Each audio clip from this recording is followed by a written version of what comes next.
After this I saw in the night visions, and behold, a fourth beast, dreadful and terrible, and strong exceedingly, and it had great iron teeth. It devoured and broke in pieces, and stamped the residue with the feet of it, and it was diverse from all the beasts that were before it, and it had 10 horns. I considered the 10 horns, and behold, there came up among them another little horn, before whom there were 3 of the first horns. And behold, in this horn were like the eyes of a man, and a mouth speaking great things. And I beheld till the thrones were cast down, and the Ancient of Days did sit, whose garment was white as snow, and the hair of his head like the pure wool.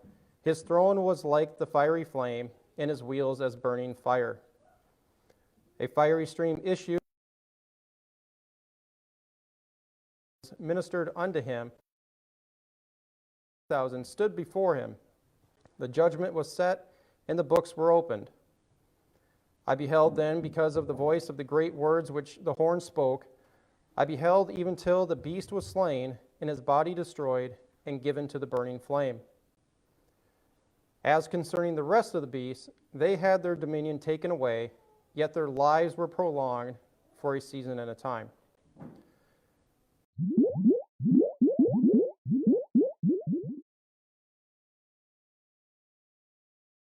Last week, we demonstrated that there is a clear alignment of Daniel 7 and 8 with the statute of multiple metals in chapter 2, and remarked that, or briefly, about Daniel's apparent focus on the fourth beast over the others. In verse 8, a little horn is said to come up amongst the 3 of the 10 horns as they were plucked up from the roots, meaning that they were totally removed from the beast. So basically, at some point, 3 kings will be simultaneously dethroned, and a new king will take their place. This new king is called a little horn, and is said to have had eyes like a man and speaking great things. These great things are likely arrogant and boastful words about himself and or against God, because we are dealing with a terrible beast that we know God is the one who will end up destroying this fourth empire, as the uncut stone out of heaven is said to have done in chapter 2. We can now add this character into the last phase of the fourth empire in that little segment that is known as the part iron, part clay period. The next phase will be God ushering in the everlasting kingdom on earth. And the point here is that the 10 toes correspond with the 10 horns. We see that. Is that then we can ask ourselves, what does the uncut stone correspond to, or to someone, in the same fashion? In verse 11, it says that the horn and the little horn were slain. Or excuse me, the beast and the little horn were slain. This slain is the same word that is used in chapter 5 of Daniel when King Belshazzar of Babylon was killed on the night of the Medo-Persian conquest of Babylon in 539 BC. Daniel also said that after the fourth beast was slain, that his body is going to be destroyed. Now, I assume that an obvious piece here to this audience is that his body is telling us that the 11th little horn is actually a human figure, and male, mind you. But if you ever wonder why do I just kind of bring those little details up and explicitly state it, is that, like said before, is that there's just a plethora of multiple views out there on the end times, and sometimes they deviate a certain direction or avoid certain text to kind of promote their own view, and we'll get into some of that down the road and why this refutes one that's widely held by a certain group of believers today. And the last detail Daniel saw was that the 11th king is going to be thrown into the burning flame. The burning flame grabs our attention because it kind of sounds like hell to the modern mind. Burning is the same rooted word from chapter 3's trial of Shadrach, Meshach, and Abednego. But the word flame is not the same word that was used there for fire in chapter 3. So there's a difference going on.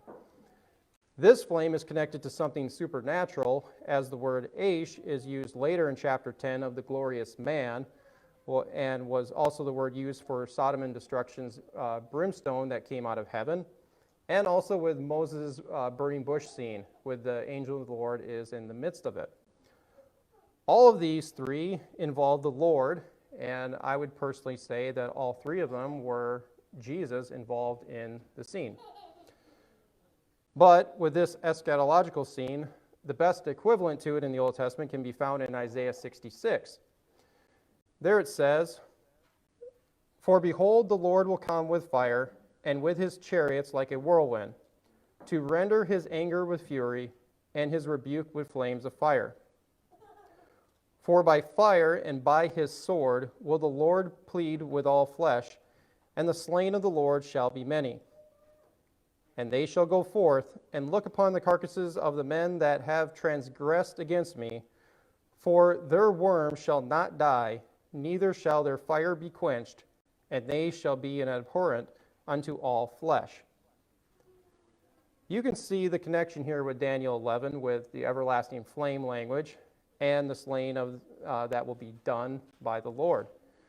The slain that are thrown into the eternal fire would be those remaining kings, the little horn, and anyone else who aligns themselves with the fourth beast. As it is said that Yahweh himself is the one who will slay the beast. This should make us think of Revelation 19 and verse 20 that says, "Both the beast and the false prophet were thrown alive into the lake of fire burning with brimstone." Now, since it is the Lord who slays the beast, is that the uncut stone, therefore, is the Lord himself.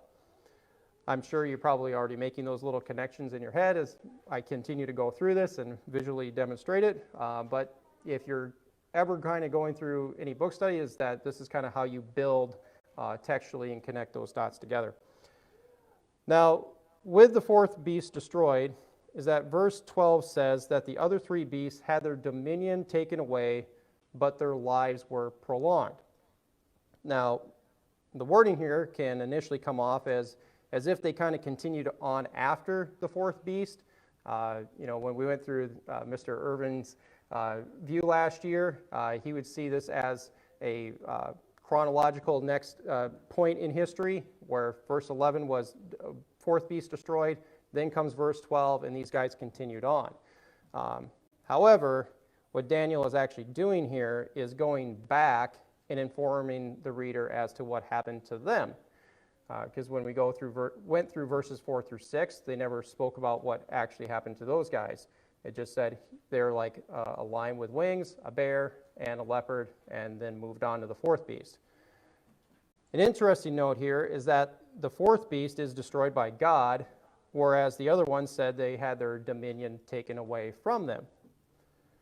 We know that ultimately God is the one who is sovereign over all of history and will at times raise up kings to his purposes and at the same time remove them according to his will. Daniel 2:37 said that God gave Nebuchadnezzar his empire. Then in 5:28, Daniel told Belshazzar that God is now handing it over to the Medo-Persian Empire. So God raises them up, removes them according to his providence and will. The statement that their lives were prolonged for a season and a time is a little confusing as well. The conveyance here, though, is that as you go from one empire to the next, is that there are going to be remnants of that prior empire that kind of gets absorbed into the next one. And this sense just kind of makes sense when we look at the statute of multiple metals. And in a historical sense is that, when Alexander conquered the Persians, we kind of just think, all right, the Greek Empire took over. Yes, they held dominance, but did that mean that the Persian people and its culture just vanished? No, it was still there. The Greeks kind of absorbed a little bit into it. They gave them, their Greek culture. You think about the Roman conquest of the Greeks. I think it's really easy to think of that Roman culture took a lot of Greek culture and put it into it. I mean, the gods are, pretty much identical with one another, just different names.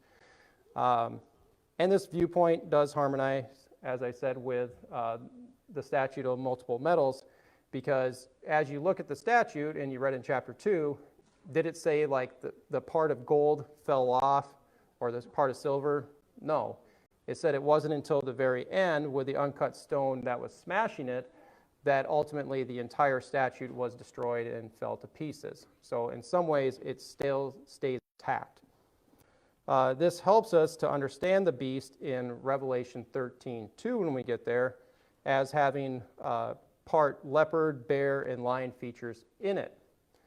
It's not talking about a joining, or some would say a rejoining together of the four beasts as some form of alliance. What it's really talking about here is that it's going to have the speed of a leopard, it's going to have the strength and might of a bear, and it's going to have the ruling authority as a lion. It's symbolic. It's just kind of giving this fourth beast like all of the main strength and attributes of the prior beast. It's going to have those times 10. It's going to be that much more powerful than all the ones prior to it. This verse also informs us that Satan is the one who is going to be empowering this fourth beast, which tells us that there is a distinction between Satan and the beast.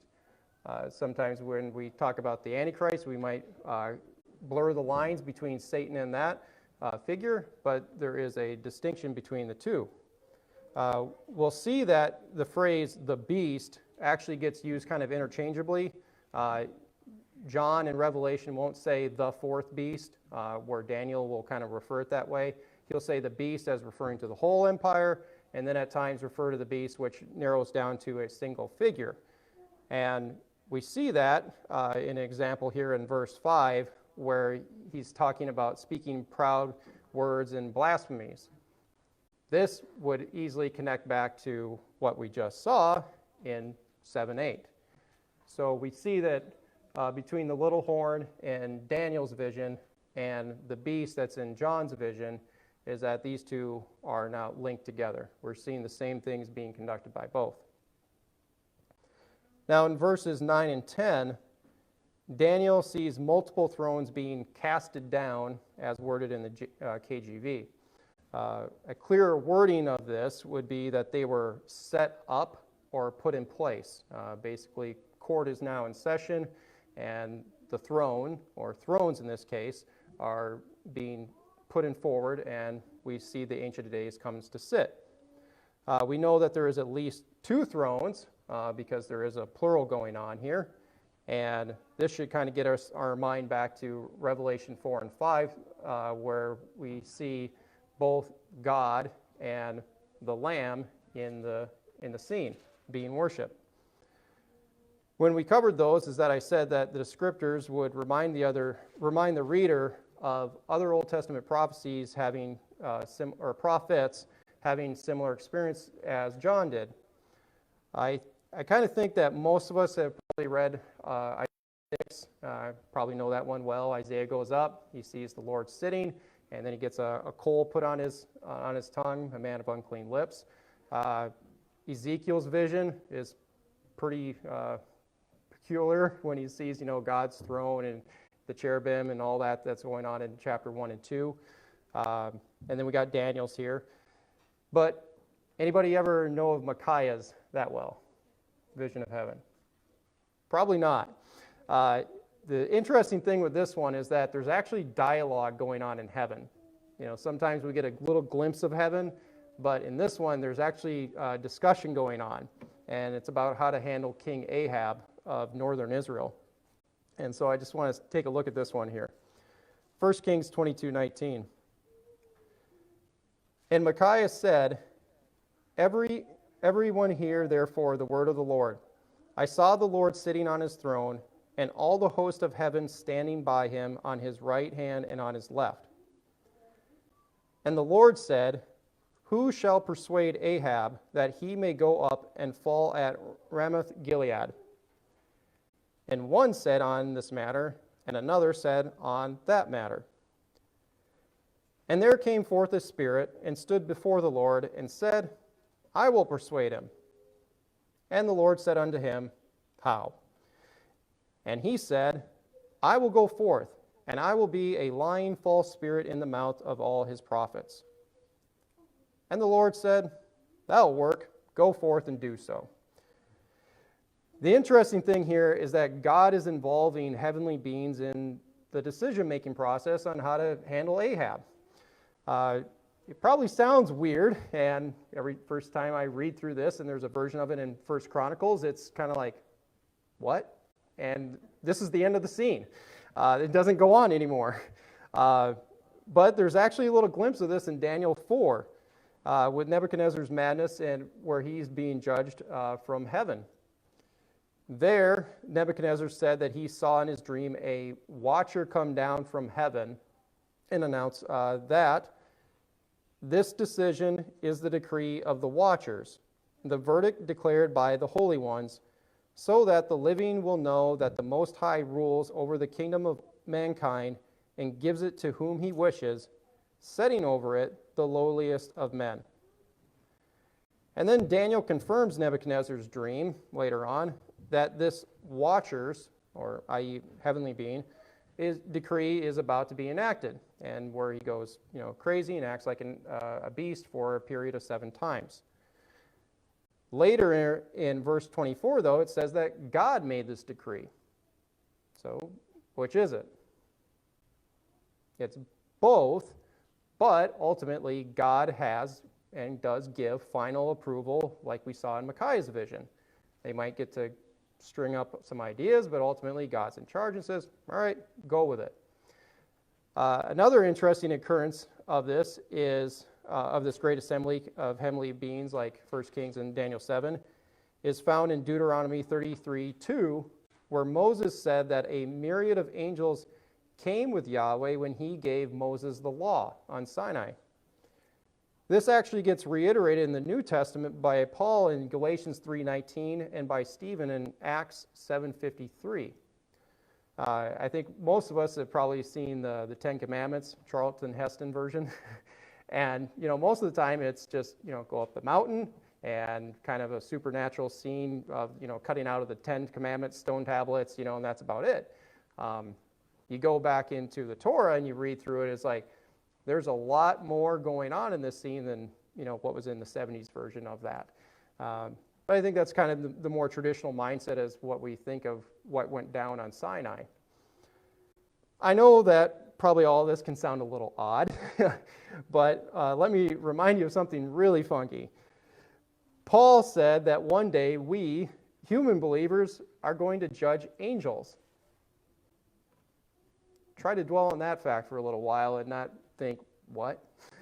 I mean, it's just, I don't come up with it, I just read it and present it. It's just, it's a weird thing, but it's in our Bible, and in some ways that it's going to make a lot more sense next week when we get into chapter 10 of Daniel. But it's probably going to get just a tad weirder maybe to our heads, but it's going to tie a lot of things together. The thing about it, though, is that I can guarantee you, like I said, is that it is biblically based, and it will be coherent when we get through it. Before moving on in chapter 7 is that verse 10's final clause said that the judgment was set and the books were opened. This should sound familiar because at the end of Revelation is that in chapter 20 we see the great white throne room scene where books are said to have been opened and which will be used to judge non-believers with. At the end there we see that there is a book of life, and I would say that that's in the singular sense because all that's needed to be written in there is a list of names. Everyone else in the other books will have all of their works. Us, we're in just one book that has all of our names in it because we're saved by grace, not by works. Verse 13. Then I saw in the night visions, and behold, one like a son of man came with the clouds of heaven, and came to the Ancient of Days, and the angels brought him before him. And there was given to him dominion and glory and a kingdom that all people, nations, and languages should serve him. And his dominion is an everlasting dominion, which shall not pass away, and his kingdom that which shall not be destroyed. All of this is clearly speaking about the kingdom of God, but here in verses 13 through 14, it adds that the divine Son of Man character into the scene with the Ancient of Days. When I first presented in Revelation on John's vision of Christ, is that there demonstrated that this is one of those key passages in the Old Testament that shows divine plurality, and that in ancient Israelite theology is that it did have a Godhead part of their doctrine. It wasn't in the Unitarian monotheistic mindset that they say today. I recommend that video to anyone who kind of gets confused about, where does this get seen in the Old Testament? Because we see it a lot in the New Testament with Christ referred to as God multiple times, the Holy Spirit as God, and then there's God the Father. This video kind of unpacked, where do you find that kind of stuff in the Old Testament? Verse 15. I, Daniel, was grieved in my spirit in the midst of my body, and the visions of my head troubled me. I came near unto one of them that stood by, and asked him the truth of all this. So he told me, and made me know the interpretation of the things. Now, who did Daniel talk to here? It could be possibly Gabriel. Gabriel gets mentioned by name in chapter 8 and 9. We can't say for sure. I kind of just lean that way, just thinking that would be consistent. And then when you get into the New Testament, you see Gabriel talking to both Joseph and Mary about Jesus' upcoming birth.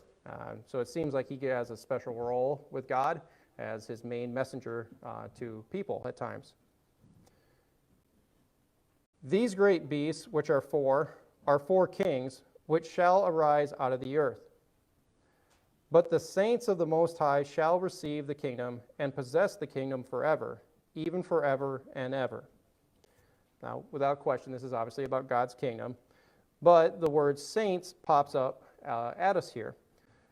The saints are talking about human beings, and I think most are probably like, yeah, and not angelic ones.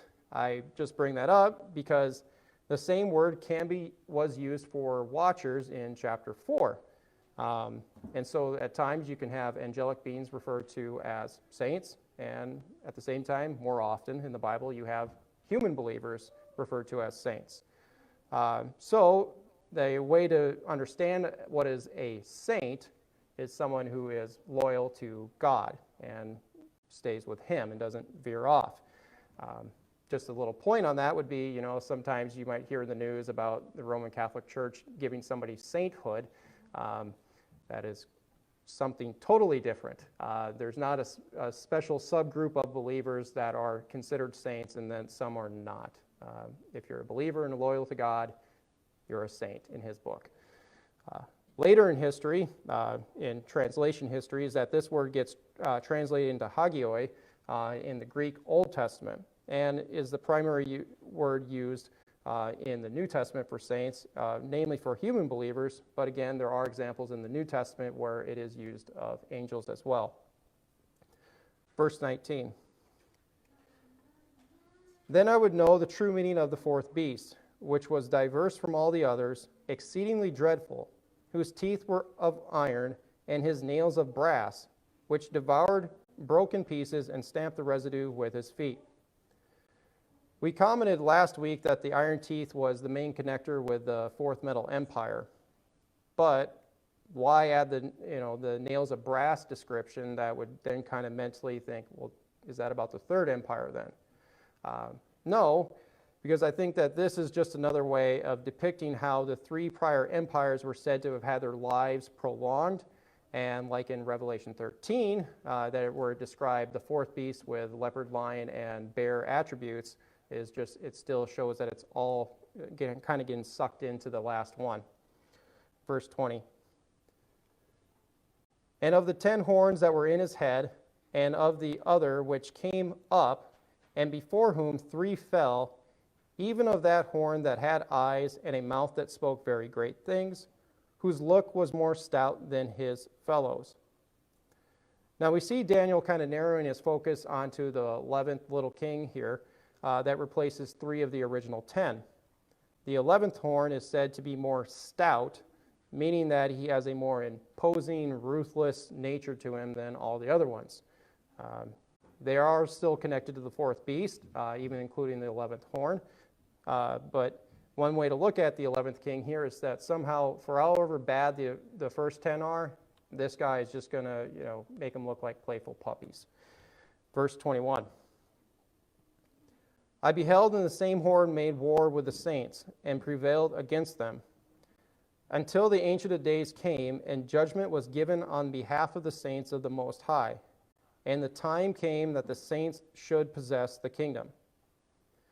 So within here is that we kind of get a description that the 11th horn is starting to make war on God's people, which is why God is going to be the one who's going to personally deal with them.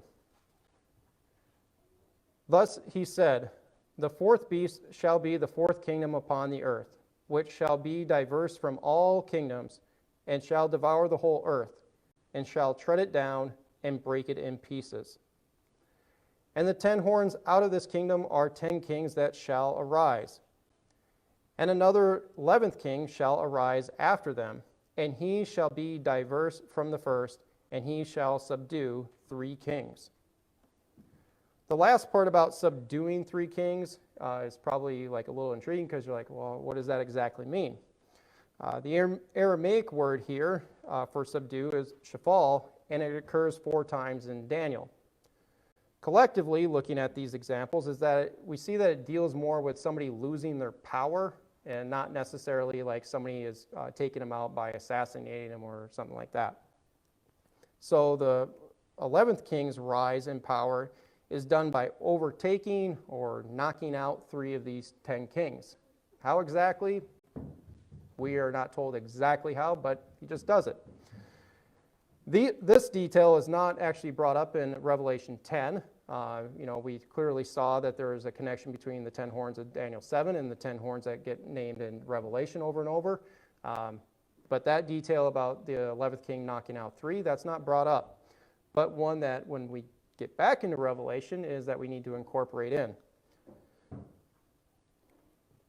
And the 11th king shall speak great words against the Most High, and shall wear out the saints of the Most High, and think to change times and laws. And the saints shall be given into his hand until a time and a times and the dividing of time. Now there's quite a bit here. And the first part shows that the 11th king has contempt for God. So this 11th king is not just ruthless and evil in general, say kind of like a Hitler figure, but seems to have a personal axe to grind with God. But not just with him, but also for all those that are loyal to him. You want to take on God, take on his people that are, want to remain loyal and believe in him. The wearing out language describes the 11th king's constant harassment and oppression of human believers. We would call this probably more commonly as tribulation, and persecution would be another one. And part of his means of doing this is by his attempt to change times and laws. Times refers to scheduled appointed times like holidays, not necessarily just, I'm going to change how long an hour is. Daniel used this word 11 times before, and all of them dealt with a predetermined event that was to take place. So this isn't referring to, like I said, changing the Gregorian calendar, but what adds to this is that he says that he's trying to change the laws along with the times. Collectively is that this is an attack on God's law. And in the Old Testament thing, they would just think of the law of Moses. The Mosaic law didn't just contain the 10 Commandments, but it also contained a bunch of rules and ordinances that they had to go celebrate all the festivals, keep the Sabbath. And so those were scheduled events that were to be kept. And that this guy is going after both of those factors. Some other versions will be a little more specific on this, saying sacred or religious festivals. I just use the KJV. It's public domain. It's easier for me. And when I'm doing all these word unpackings, a lot of concordances are based on the KJV wording. So I'm one that will use other versions when needing to make it a little clearer. And the last part to verse 25 said that the saints will be given into his hand. So the 11th king will have some form and period of success, but this is only in part because God is allowing for it to take place, which tells us that ultimately there's a greater purpose in this allowance by God. And lastly is that we see that the 11th king's oppression is fixed to a certain time, which is called the times, and dividing of time. Time here can be thought of as 1 calendar year.